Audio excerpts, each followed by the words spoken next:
21শে March ঈদুল ফিতর সামনে রেখে ঈদযাত্রা স্বস্তির করতে নানা প্রস্তুতি নিয়েছে সরকার। রেল ও বাসের অতিরিক্ত ভাড়া আদায়, সড়কে চাঁদাবাজি বন্ধে কঠোর অবস্থানের কথা বলছেন সংশ্লিষ্টরা।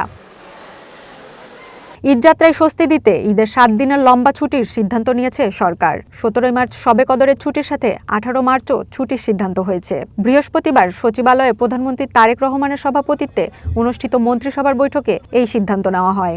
18 মার্চ ছুটি থাকছে, ফলে আগামী 17 তারিখ থেকে 17, 18, 19, 20, 21, 22, 23 একটানা 7 দিন ছুটি থাকছে, যাতে সবাই একটু নির্বিঘ্নে বাড়ি যেতে পারেন এবং বাড়ির থেকে যথাসময়ে ফিরে এসে অফিস করতে পারেন।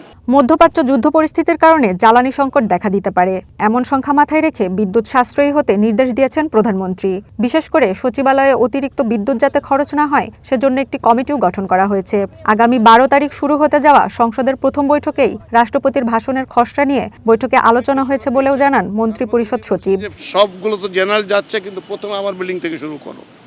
উনি যেটা করেছেন, প্রথম কাজ হলো যে লাইটের ব্যবহার অর্ধেক করে দিয়েছেন। বলেছে কোনো ব্লাইন্ড পর্দা থাকবে না, তাহলে যথেষ্ট সানলাইট আসবে। যেগুলো যেমন বাথরুমের লাইট জ্বালানো থাকে এগুলো থাকবে না। করিডোরে এনার্জি সেভিং বাল্ব লাগাতে বলেছেন। এসির ব্যাপারে বলেছেন যে যেখানে এসি আছে, অবৈধ এসি যদি থাকে সেগুলো বন্ধ করে দেবে। আর 25 ডিগ্রি নিচে কোনো এসি চলবে না। রাষ্ট্রপতির ভাষণ হবে, সে ভাষণের খসড়া নিয়ে আলোচনা হয়েছে সংসদে যে প্লেস করা হবে।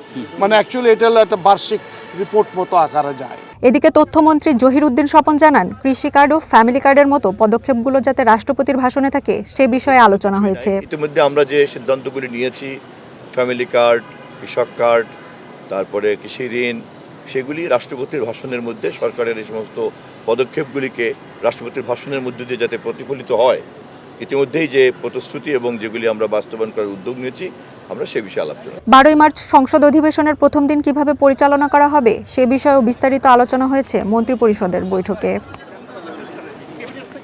Ishrat Irish, one news, Dhaka.